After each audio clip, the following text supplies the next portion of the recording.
20-year-old student Joshua Guimond left a small college party at a quarter till midnight and disappeared into the darkness. At first, authorities assumed that he had stumbled into one of the many nearby bodies of water, like this one.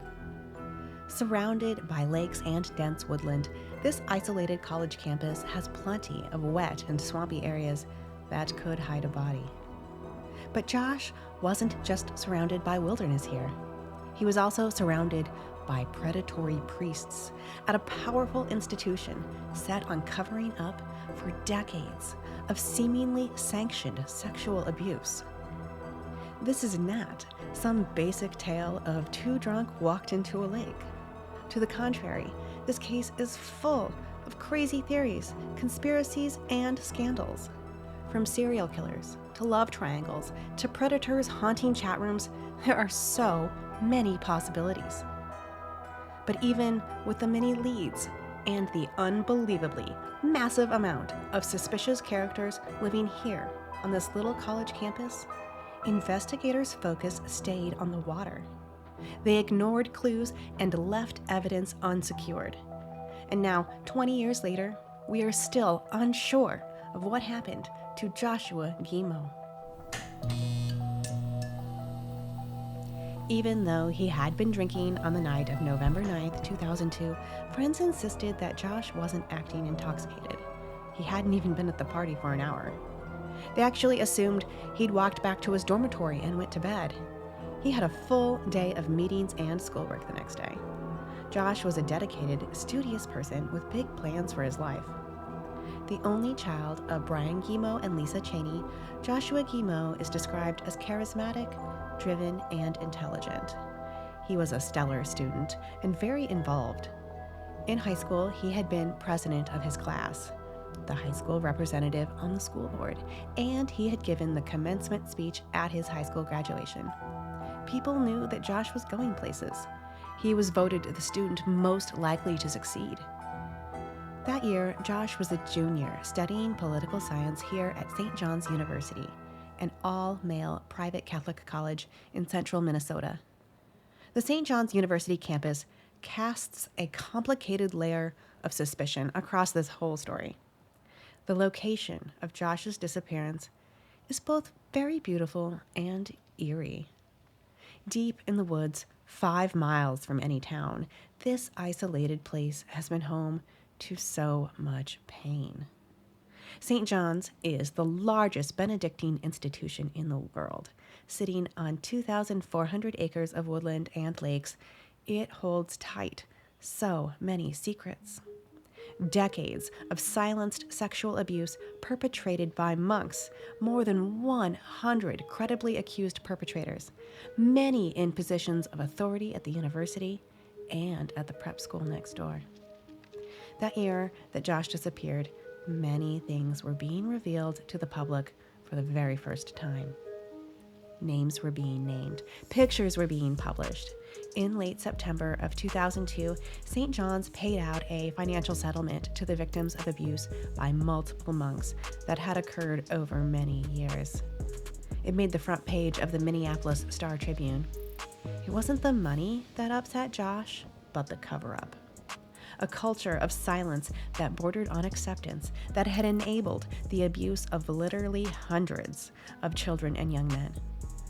We know that Josh was really unhappy about the St. John's sex abuse scandal because he told multiple people that he was.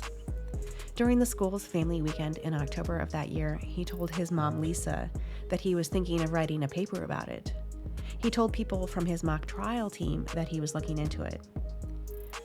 But no documents or files containing an actual paper or notes for a paper on this topic was found among his things, which might be suspicious, or it might mean that he hadn't actually started one yet. It is difficult to say for sure because at some point, days after Josh has gone missing, someone wipes or attempts to wipe the contents of his computer using a program called a washer. Files are also moved onto a USB drive. Certain information is forever lost, stolen even. But not everything.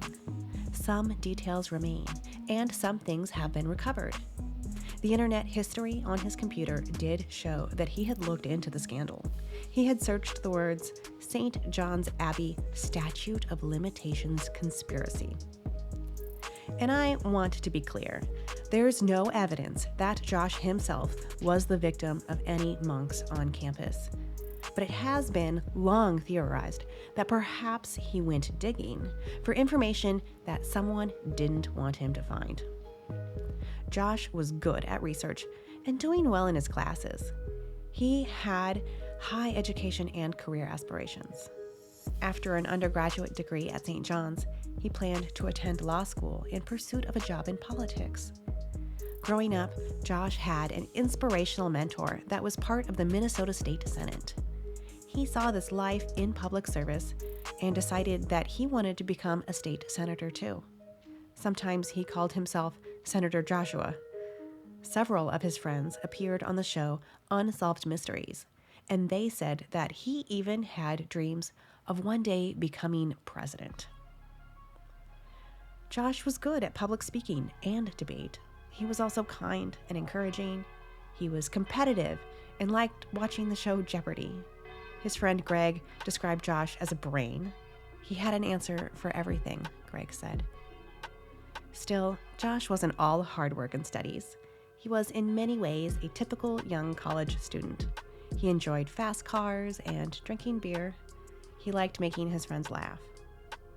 When Josh didn't show up for mock trial practice that next day, it set off an increasingly complex and difficult search for answers, one that has continued now, haunting his family and classmates for more than 2 decades.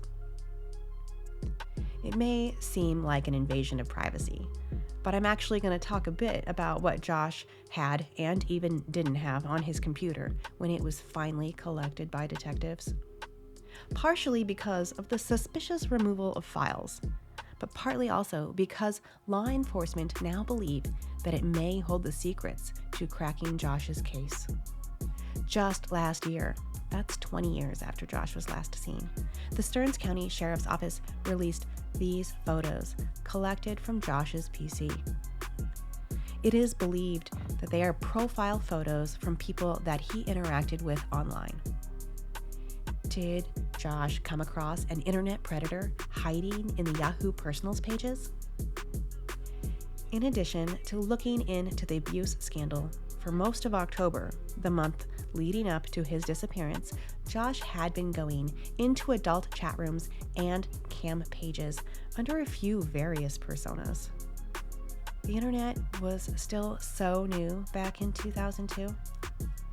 This is before even Facebook was created, before the dangers of social media, sharing information, and meeting with strangers was so widely discussed. And something did come up. On the evening of October 28th, 13 days before his disappearance, something happened that bothered Josh so much that he contacted Yahoo administration. He registered a complaint against another user for violating the Yahoo Personals terms of service. And then, because he was so upset, he deleted all the program files off of his computer. None of his friends knew anything about this problem. They didn't know that Josh had been staying up late into the night chatting with strangers. To them, nothing was different. In fact, things seemed to be going great for Josh. There was no indication that everything was about to change. But it seems that everyone was keeping secrets. On the surface, Saturday, November 9th, 2002 was a pretty typical day for Josh. He spent several hours in his room working on homework. Josh lived on campus at a dorm called Saint Maur House. It's just at the other end of this courtyard. It's not so much a traditional dorm, but more like a row home. Josh stayed there with 5 roommates, including his best friend, Nick. That day, Josh was writing a paper on Alexander Hamilton, and he walked to the library on campus that afternoon to check out a book for the assignment. After spending most of his day on schoolwork, Joshua had dinner with Nick and some friends at around 5 o'clock. After they ate, they returned to Saint Maur House, where they began drinking beer and just sort of casually hanging out. Their mutual friend Alex joined them, and the evidence from Josh's computer shows that they were listening to music and making internet searches about brew pubs and brandy. His friends report that Josh was in good spirits that night. The previous weekend, he and the St. John's mock trial team had performed well at a tournament, and as was tradition, Josh had bought cigars to celebrate. That evening, they smoked some of those cigars outside of his dorm. Afterwards, Nick told Josh that he was leaving to go to Katie's. Katie Benson is Josh Guimond's ex-girlfriend. Josh and Katie had dated for nearly 5 years and just broken up a few months prior. They described the breakup as a mutual decision. And despite having a long romantic history, they had remained friends. They almost had to. They both saw each other frequently at school. They were both in mock trial, and both close with Nick. Now that she was single, Nick had expressed interest in Katie. One of Nick and Josh's roommates told authorities that he overheard an argument between the two best friends about Katie that night. Nick denies that an argument occurred, and that roommate has gone unnamed. It was also revealed that investigators did not interview all of Josh's roommates until 2010, nearly 8 years after he was last seen, so whose statement is accurate? Katie does not recall any tension between Nick and Josh. In fact, on this evening, she had invited both of them to a small gathering on the St. Benedict's campus. St. John's is an all-male school, but St. Benedict's is the all-female sister school to St. John's. It's about 5 miles away, and like Katie, many St. Benedict's students have classes on the St. John's campus. Josh had already been invited to go to a poker party hosted by his friend Nate, so Nick went to meet up with Katie alone. The two friends said their goodbyes, and Nick left. It was the last time he ever saw Josh.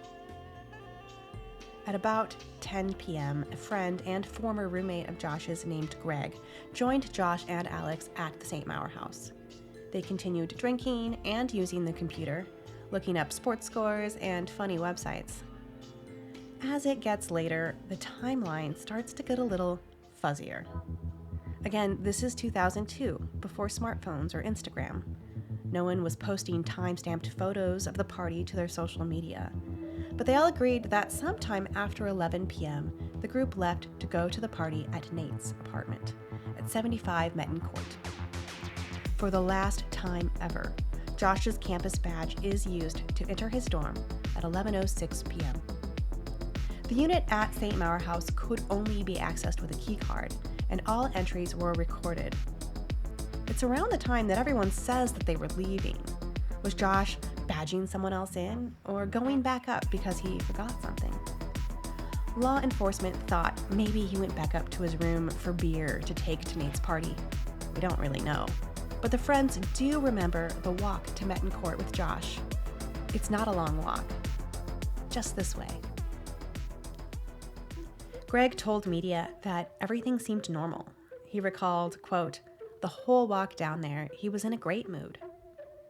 When they arrived, there were about 10 people hanging out at Nate's apartment, drinking beer and playing cards.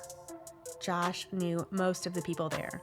They were all friends or acquaintances of friends. It wasn't some huge college rager. People were chatting and having fun. Some of them were playing Texas Hold'em. No one at the party thought that Josh was acting particularly intoxicated. His friends estimated that all told, Josh had about 10 beers from after dinner till about midnight when he was last seen at Metten Court. Certainly, 10 beers would be a lot of beers for me. But being a young, college-aged male, I'm just guessing that he has a different tolerance to alcohol than I do. At about 2 beers an hour, I'm not going to call Josh sober. But it doesn't sound like he was slurring words or tripping over himself. At around midnight, Josh got up from his seat and left. His friend Greg told the St. Cloud Times that he thought Josh was headed to a bathroom down the hall. When he didn't return, his friends just assumed that he'd gone home. I mean, why would you leave a party that you've been at for only 30 minutes? Maybe Josh was tired or not having fun. Maybe he was headed somewhere else. It was out of character for Josh not to say goodbye. But with no indication otherwise that anything was wrong, Josh's friends had no reason to assume the worst. However, Josh had gotten up from that party, walked into the darkness, and completely vanished. His friends indicated that he was wearing jeans and a hooded sweatshirt, no coat, no hat or gloves. He was not wearing clothes warm enough to last through a long, cold November night. But as we already know, Josh walked out of that Metten Court building and never badged into his dorm room again. However, I told you that the timeline was fuzzy, and that is no lie, because there is a distinct possibility that Josh did return to his dorm. Perhaps he gets there and for whatever reason doesn't use his access card to open the door. Maybe someone else was leaving when he walked up. Maybe the door had been propped open.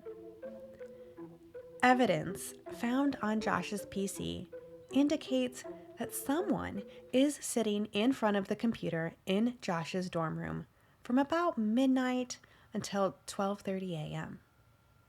Music from Josh's music match player began playing at 11:52 p.m.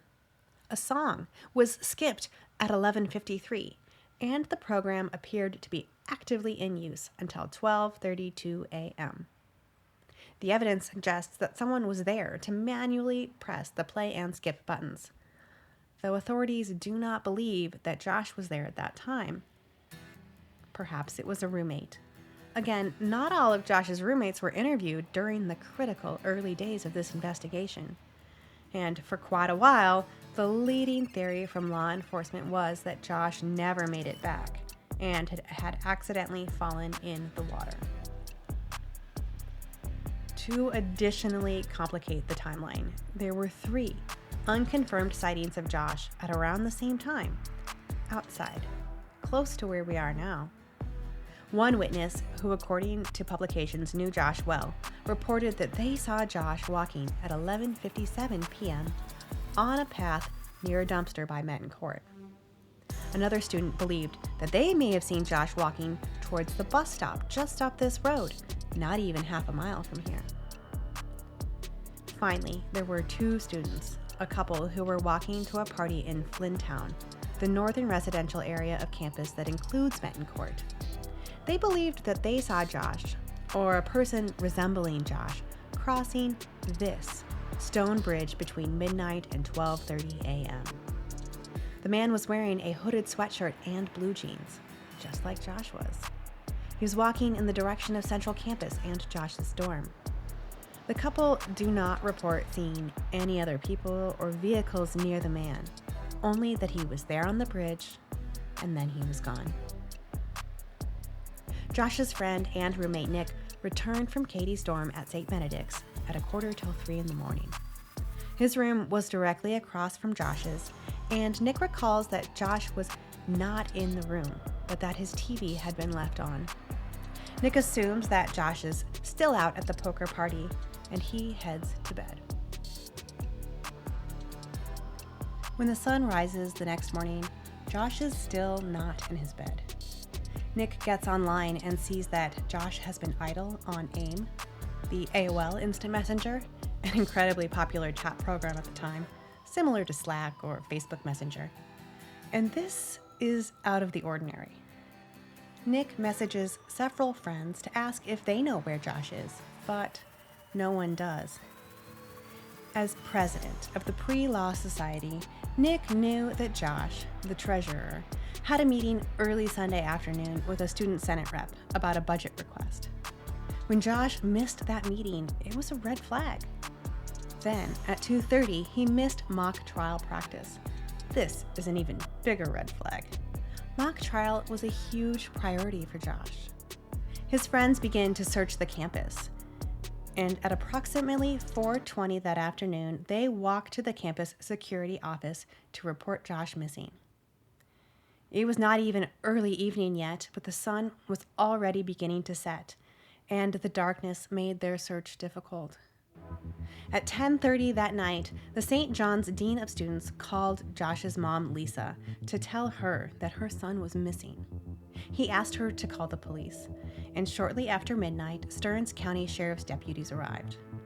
They perform a walkthrough of his room, looking for signs of a struggle, but nothing seems out of place. They look for a suicide note, but do not find one. Josh's glasses and contact case are still in his room. His car keys are too, and his car is still at the parking lot on campus. Finding no evidence of criminal activities, deputies do not secure Josh's room or electronics. It is, in my opinion, a devastating mistake. Okay, so I guess it's probably time to come clean and tell you that Metten Court is actually gone. It was demolished last year. It used to stand right here, so I'm only just walking to where it used to be. Here are a few photos of how it looked when it was still around. I really wish I could have brought you from Saint Maur House directly to Metten Court like Josh walked that night, but unfortunately I can't. This will have to do. It's been 20 years, and in that time some things have changed. Back in 2002, the entire St. John's complex and surrounding areas were searched by deputies on either foot or horseback. A search dog brought in that first night led law enforcement to a swampy area near that stone bridge we just crossed, prompting divers from the Stearns County Sheriff's Department to investigate. However, no evidence of Josh was found.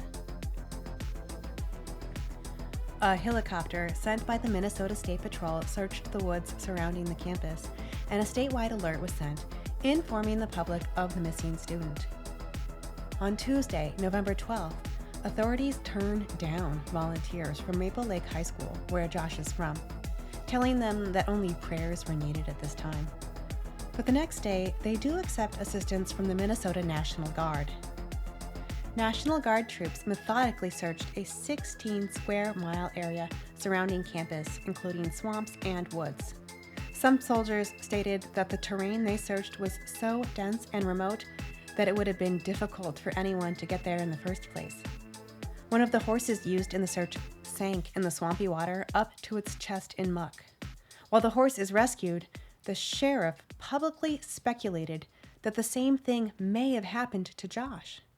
If so, Sheriff Sanner says, "I don't know how we'd ever find him." However, the decision is made to lower the water level of Stump Lake in order to better search for clues. Volunteers are also approved to assist in the search, but everyone goes home early Wednesday as a cold evening rain sets in. On the next day, Thursday, November 14th, Josh's dad, Brian Guimond, attended a press conference at the state capitol to lobby for a missing persons task force. He is joined by the families of 2 other missing area students.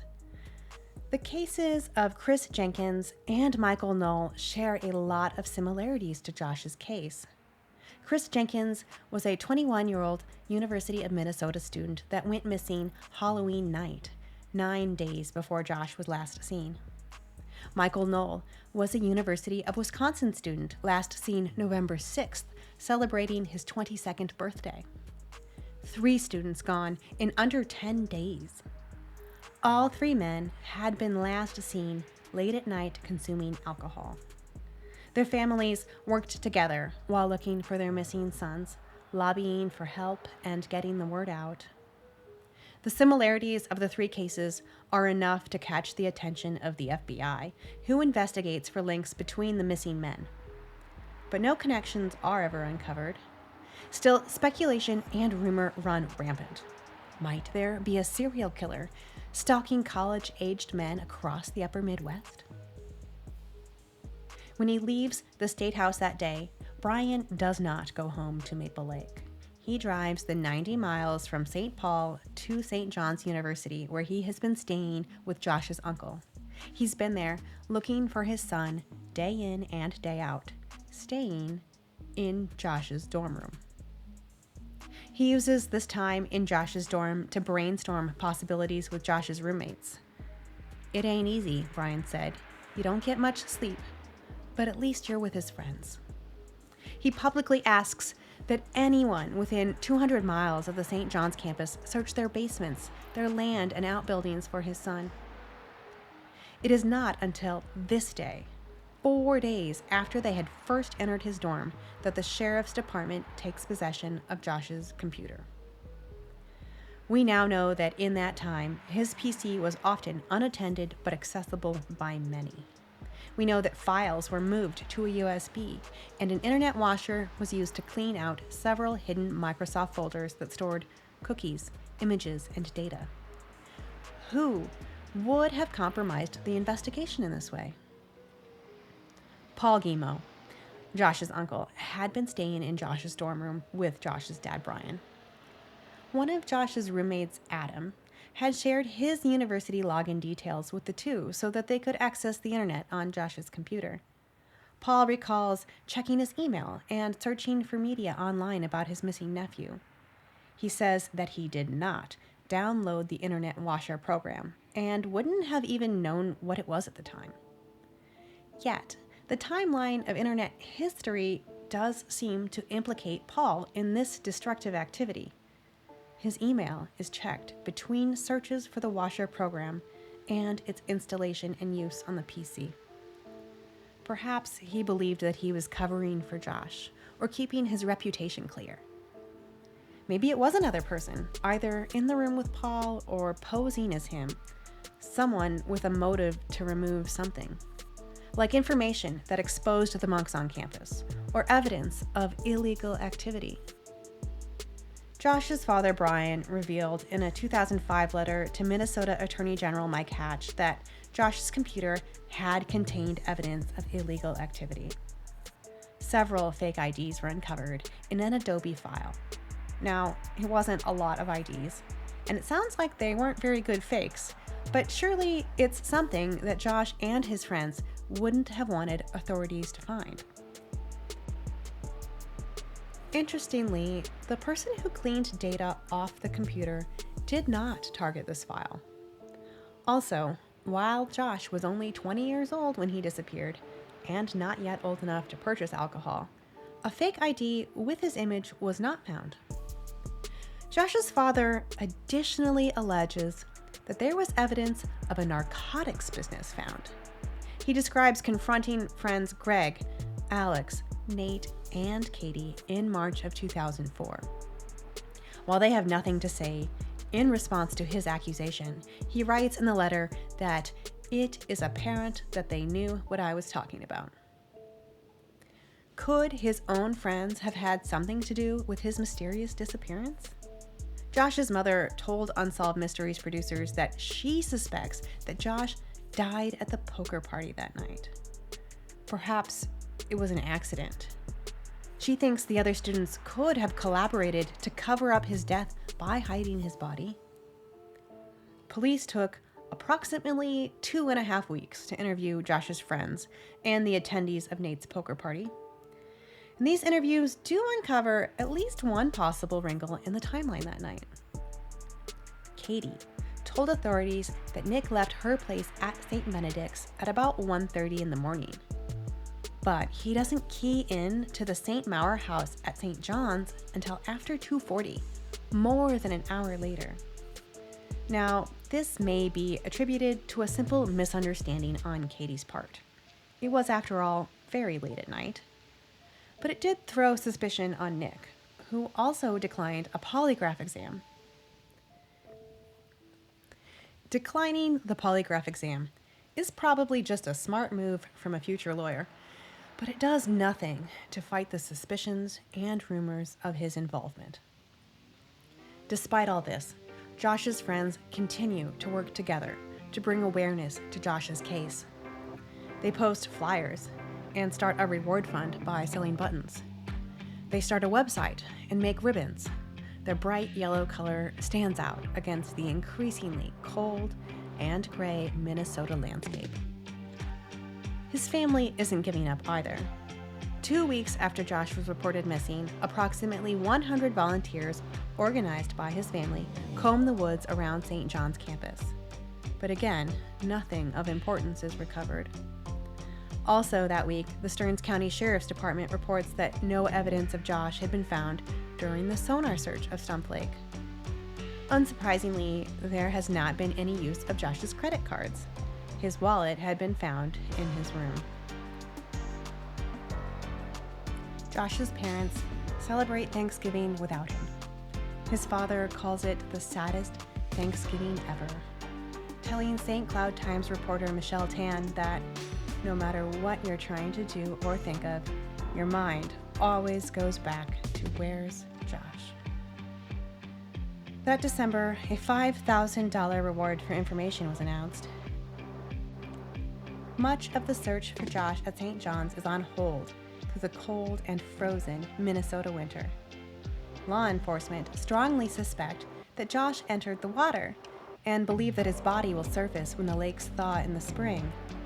However, his family remains unconvinced. They hire a bloodhound named Hoover to pick up Josh's trail.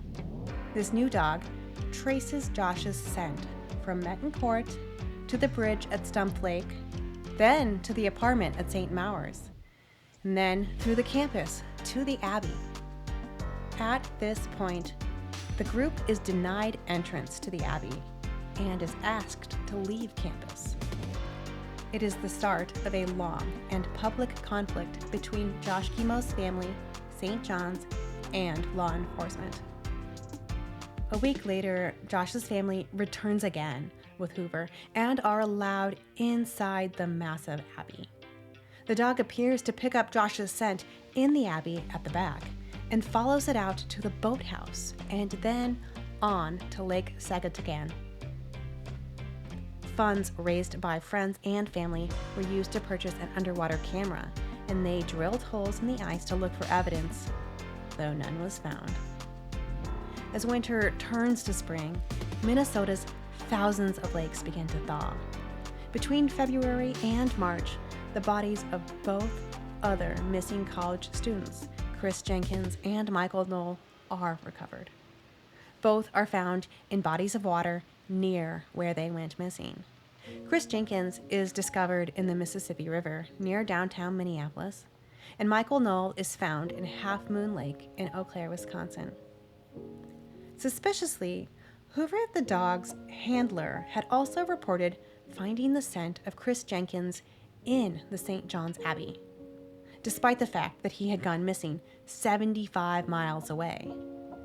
No explanation for this is ever given, and despite early speculation that their cases were linked, no further evidence ties the two men's deaths with each other or Josh.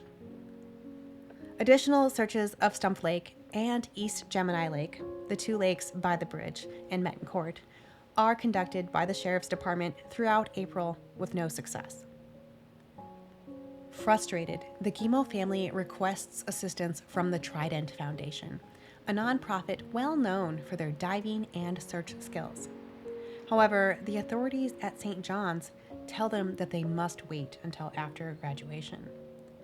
So in May, after the students have gone, the Trident Foundation team arrives.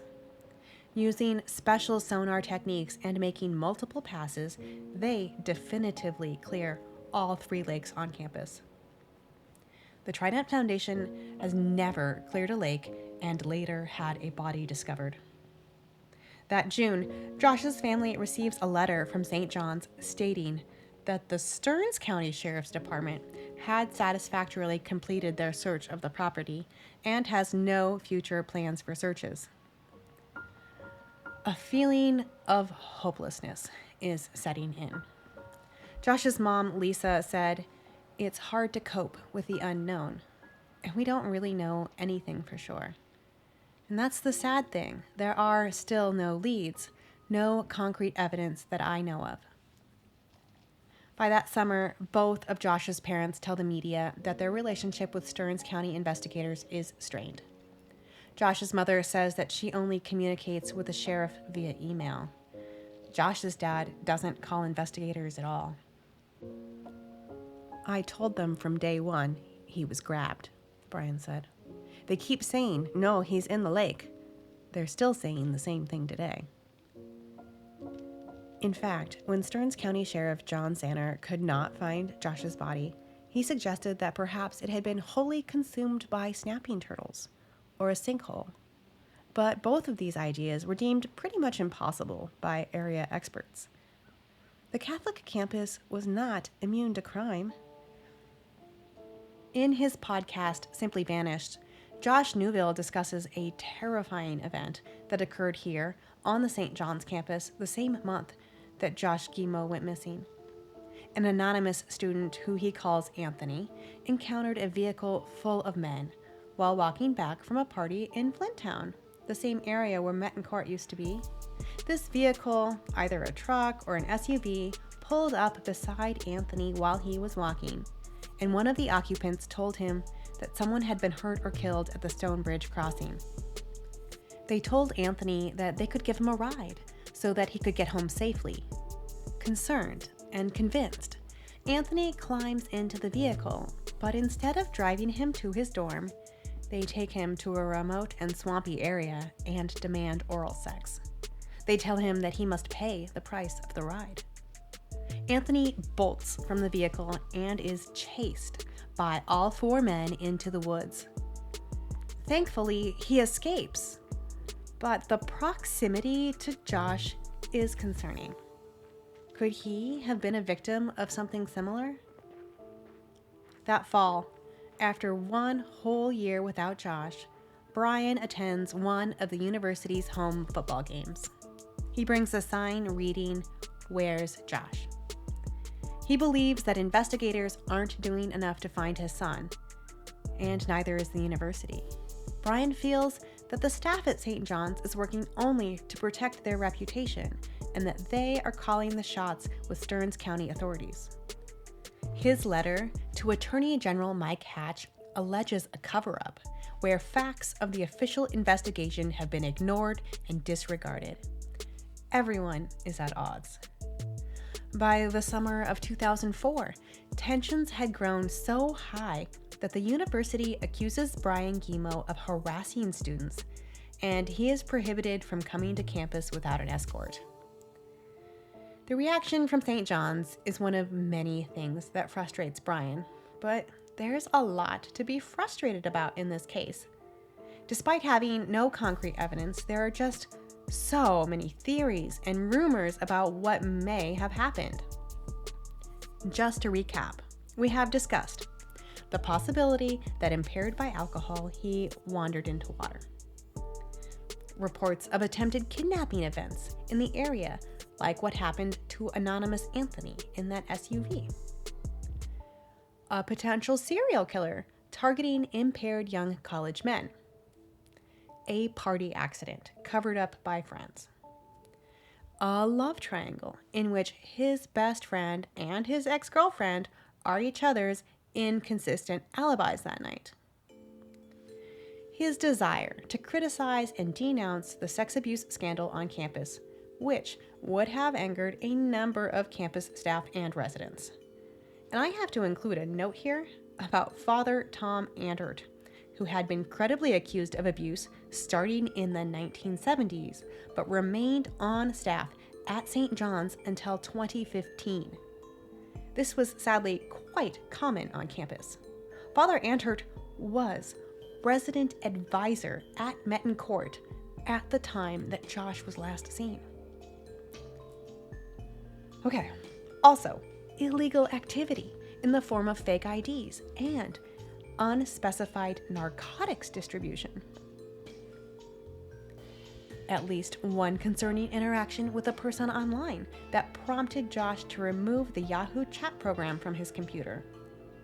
Law enforcement now theorize that Josh was using Yahoo Personals to explore his sexuality. It is not until after the breakup with Katie, whom he had dated for 5 whole years, that he began chatting with strangers in sexually explicit chat rooms. Maybe Josh planned to meet up with one of these strangers. On 2 of the 3 profiles that Josh used, he portrayed himself as a woman. Maybe one of the people he was speaking with discovered that he was a man. Today, Josh's dad believes that he may be alive. There is no evidence of a murder and no body. Brian Guimond says that Josh is, quote, alive until proven otherwise. There is a witness from Josh's hometown who believes that she saw Josh one random day in Las Vegas. Though this is unconfirmed, she says the man was there and then he was gone. The new Stearns County Sheriff, Steve Soika, says, "We're open to all kinds of possibilities. A college kid typically just doesn't disappear from campus."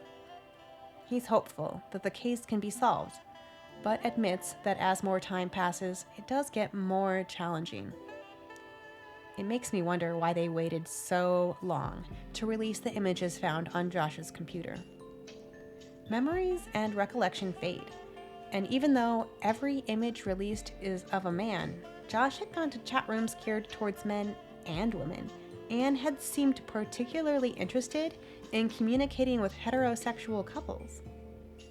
Regardless, the sheriff's office is still asking anyone who recognizes any of these individuals to contact authorities. At the time of his disappearance, Joshua Guimond was 6 feet tall and 176 pounds. He had a 4-inch vertical scar on one of his shoulders. This age-progressed image was created in Josh's likeness in 2013.